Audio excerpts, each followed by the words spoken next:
Hi, this is Ishan from Rev Sports, and welcome to the IPL pre-show. LSG are taking on the Delhi Capitals. I'm Bharat Ramraj, Shomik, and Snehashi joining for the show. Bharat, it's going to be an exciting contest here because at one end, LSG is a team that's performing really well, and at the other end, the Delhi Capitals are just finding it such a hard time to find any sort of momentum or form. So, how do you build this game up? What's your first look at this game, and what are you looking out for?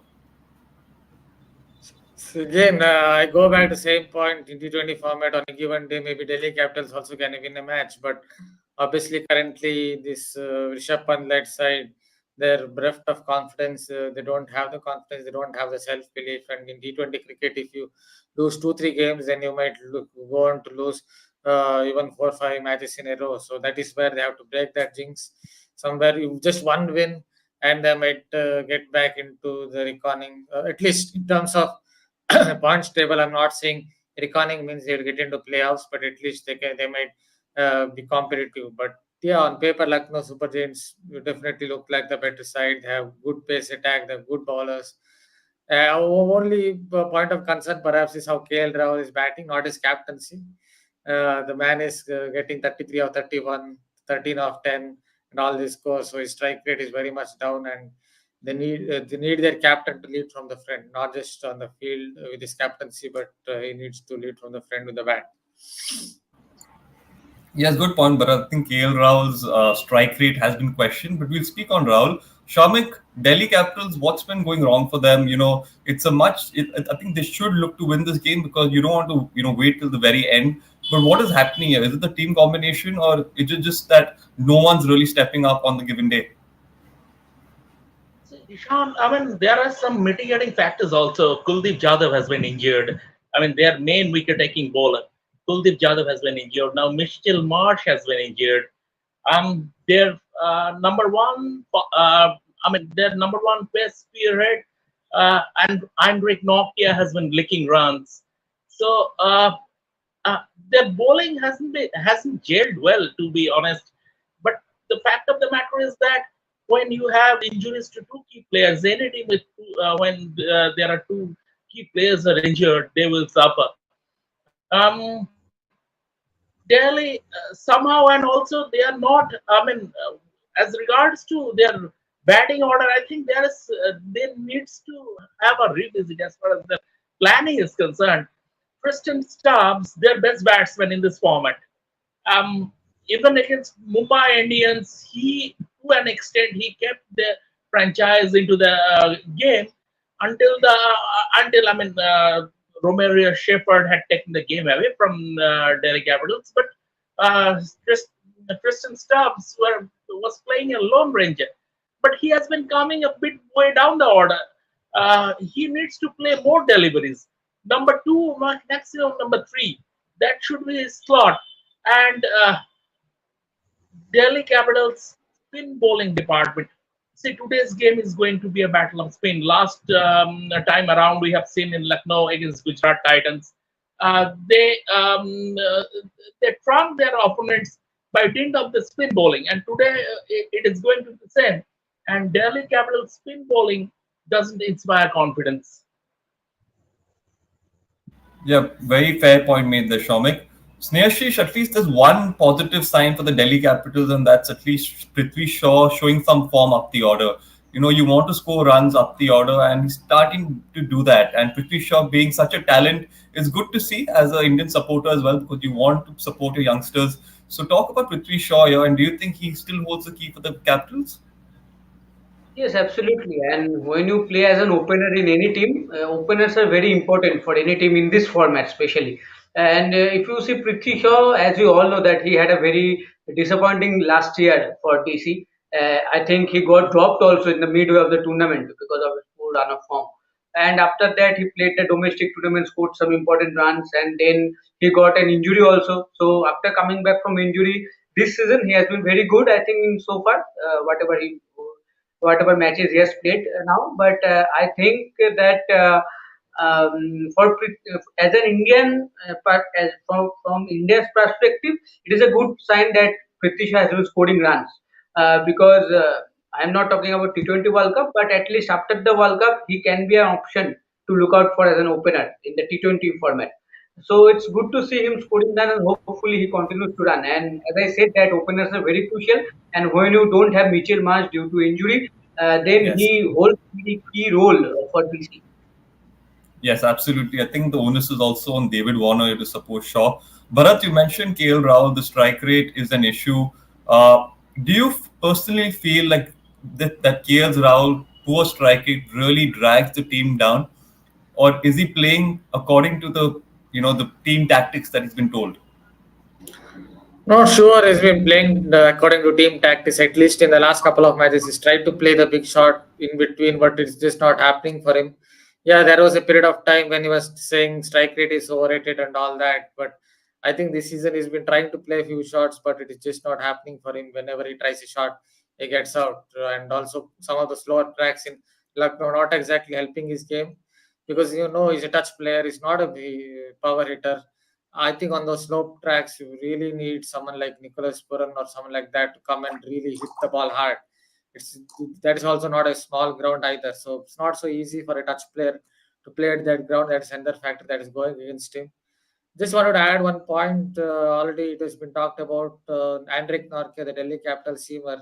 I think something is missing in his rhythm. That, as you know, every fast bowler, when he charges to the crease, when he gathers and jumps or the loading he does, there is that explosion at the crease. I think that explosion at the crease, or he's not able to power through the crease. So something is lacking in his rhythm. Obviously, he's come back from a serious injury. I think it is taking his time for him to get back into groove. No, you're right. I think every fast bowler needs some time to get back to the field to perform to his best, but the Capitals are definitely missing out there. Shaumek KL Rahul, such an elegant player. He makes it look so easy, but unfortunately, this IPL, he's just not getting that rhythm that we normally see with his batting, which is hurting his team here. So, what should KL Rahul be doing? Should he go out with the onset that I should just play my national game? Isham, I see KL Rahul's strike rate so far in this IPL is 128, which is the lowest among the frontline LSG batters. Number one. Number two is he came here on the heels of a quad injury. Eventually, he got the go ahead from the National Cricket Academy, but initially he was asked not to keep, but he has been keeping right from the first game. There is a feeling, I mean, I don't know whether it is true or not, but there is a feeling maybe he is stretching himself a little bit with an eye to the T20 World Cup. The second wicket keeper, or maybe the wicket keeper slot is wide open still. And although I think Rishabh Pant will be almost a certainty unless he breaks down, the second wicketkeeper slot will still be up for grabs. And KL Rahul, I think, is stretching himself a bit. And that's why he's trying a little too hard and making things complicated for himself. And as Bharat said, he is a touch player. He is not a power hitter. He doesn't bludgeon the opposition bowling. He's a touch player. And on slower surfaces, when the ball doesn't come onto the bat, he will struggle. He doesn't have Yes. Rohit Sharma's range. He doesn't have Rohit Sharma's range. He can't play. He is not a 360 player like Surya Kumar Yadav. He plays within himself, within his limit, within his limitations, and there are some certain handicaps. But my feeling is that maybe he's stretching himself a little too much. Hmm. Maybe. Maybe you're right. Yes. Sneashish, LSG have won the toss, elected to bat first. They've been successful defending here. What are your thoughts on this game? Is it a good decision to go out and bat first? Yeah, I think they will be happy because they have scored every time 160 plus. They have won every match. So I think again they will look to somehow pass that 160 mark as they have been doing. But that's I think good toss to win for them because they have good spinners.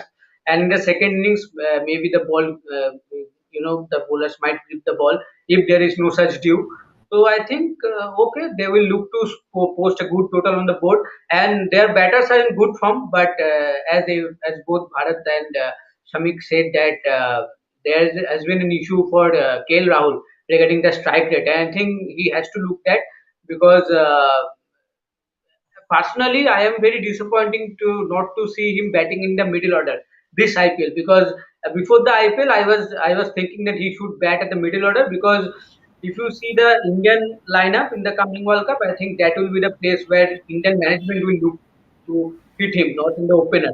Because if he goes as a backup owner or as an opener option, then your Shubman Gill or Jaswal maybe not get a place in the 15 member squad. So I think it will be very tricky to see him as an opener in Indian team. I think he will be used as a middle order wicketkeeper batter. So that's an area I think he should look to improve, because when you play as a middle order for India, you have to look, improve your strike rate, because you will not get 120 deliveries to make up that, after a slow start. So I think in the coming matches also he will look to improve that, and hopefully it starts from today. No, very interesting point there, made Sneashish. I think it's a very valid point, and maybe he can look to implement it in the future. Bharat, Sneashish assumes that 160 will be enough, but without Mayank Yadav, do you think 160 will be enough? Mayank Yadav has been that X factor, bowling 150 clicks. He's not playing tonight. What are your thoughts? Will this hurt LSG? You're on mute.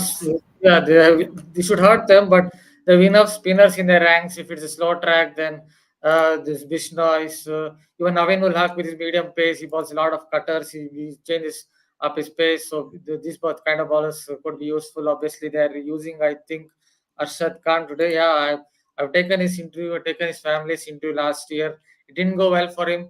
Hopefully, it will work better for him this season around the left arm seamer. Yeah, it should. In some ways, it will hurt any team, because in Mayank Yadav, it's not just about pace. He gets bounce. If someone who gets bounce, hits high up on the splice on the bat. So that is when on a slow track, it tends to get a little more bounce. So for any team, it will hurt, because someone who hits the deck hard and gets that kind of bounce, it is not easy for a batsman to land the pull or the hook. But yeah, they have enough. I think they have covered the bases, at least at their home ground. They have enough resources, I think, to cover up for him, at least with all those medium paces and spinners. Yes, and Shomit, what was amazing to see was that when Mayank left the game last time, Yash Thakur put his hand up and decided to perform. So that's very inspiring and good to see so many upcoming Indian fast bowlers, moving up the ranks. So Yash Thakur will have that importance again of getting those early breaks. Yes, absolutely. I mean, and Yash Thakur has been having a very good season, domestic season, in the sense he played well for Vidarbha. Even in the Ranji Trophy final, in the first innings, he was Vidarbha's best bowler. And I mean, he is hitting the right areas. He has been superbly backed by KL Rahul. KL Rahul's captaincy in that game was fantastic. The plans they had, I mean, the way he set the field, set his fielders, set the field, it was fantastic. So he has got good batting from his keeper, and he stood up to be counted. But as far as this game is, you were mentioning about this game, whether 160 or not, whether LSG would be able to defend 160 or not. See, LSG so far have defended successfully 160 plus scores, and they have a spin bowling attack, and Delhi's collective batting failure. Delhi Capitals' collective batting average is 23.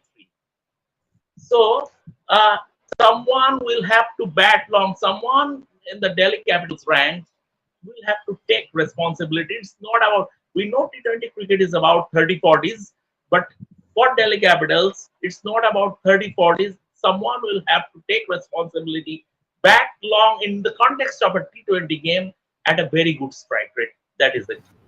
Absolutely, Shomik. Snesh, you mentioned 160, but there are two players who can get that position above 160. Marcus Stoinis and Nicholas Pooran. Can you mention your word on that? No, sorry. Can you hear me, Sneshish? One for 10.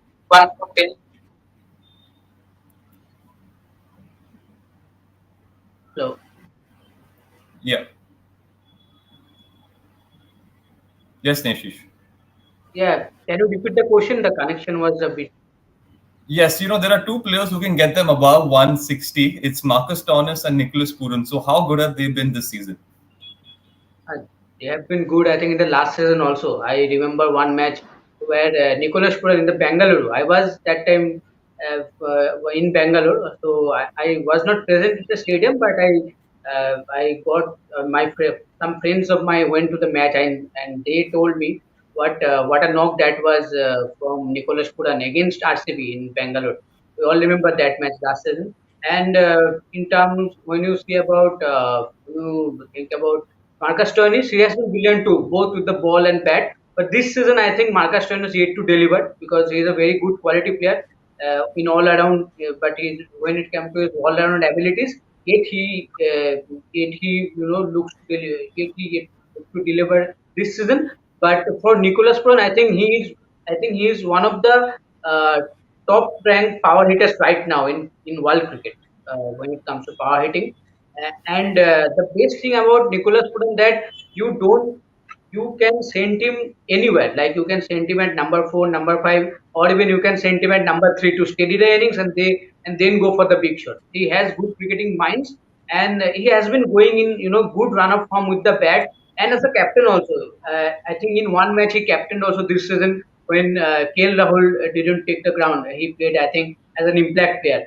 So in that match also he acted as a very good leader and his leadership qualities are good and his ability to finish the matches in a good way. I think that is very helpful for LS and both these players are going to be very crucial in this match also. Yeah, 100%. Bharat, we're slowly going to go into game time. Before we get there, any key battles you're looking out for? Oh, I would have obviously taken Mike Caddo's name, but obviously he's not there. So, yeah, I'm thinking maybe of. Maybe thinking of Ravi Bishnoi bowling to. Yeah, if someone like Prithvi Shaw plays against him, how he goes against Ravi Bishnoi on a ground that's a pretty big ground as well, the Lucknow ground. So just seeing how he goes about his business against the spinner. Yes. Shomik, Rishabh Pant will again have all the eyeballs on him. He'll be under a bit of pressure, not performed as a captain up till now, has had a decent season with the bat, but nothing too spectacular. So, what's his thought process going into the game? Rishabh Pant. I mean, he has been coming. I don't think we shall put too much pressure on Rishabh Pant. He has been coming from such a long injury layoff. It takes time. He has scored two half centuries. Today, I think he has an opportunity against the LSG spinners. Both Krunal Pandya and Ravi Bishnой's stock delivery will come into him, and he will be able to play them with the turn. So maybe that will be an advantage. I mean, players like Rishabh Pant is just one impact knock away from hitting top form. So you saw the other day what he did to Venkatesh Iyer against the gaming in the game against KKR. So I mean, we have to be a little bit considerate as far as Rishabh Pant is concerned. He is a world-class player in his own right, and he will eventually get into the group. So true, Shomik. I think it's important to catch our players. And it's almost game time. Sneashish, I guess started off with you here. What are your predictions? Is it 160 or is it slightly more than 160? No, I think it will be around 170 to 180. I think. And which team do you think is going to end up on the winning side? For the sake of the competition, I want DC to win, but LSG starts as favorite. All right. Bharat, what about you? Yeah, I will go back to that clash in IPL. Anything can happen on a given day. So it is true. It is proved to be true. In the last 3 times, I've said 2 times it's Yes. happened that way. So it may be of losing so many games today's Delhi Capitals. At least for the sake of competition in the IPL, hopefully they will get a win. Though it will be very difficult for them. But I have feeling they will win one match somewhere, and today might be that day. All right. Finally, Shomik, your thoughts? Logic says LSG will score around 175, 180, and they will win the game. But I would prefer to go a bit left field and will support the underdogs. How about Rishabh Pant playing a gem of an innings and pulling it off for Delhi Capitals. All right. Thank you for that, Shomik. Thank you for that, everyone. You've heard it from us. Let's see how it all unfolds. It's going to be a cracker of a game, and we'll catch you right after the match. Thank you.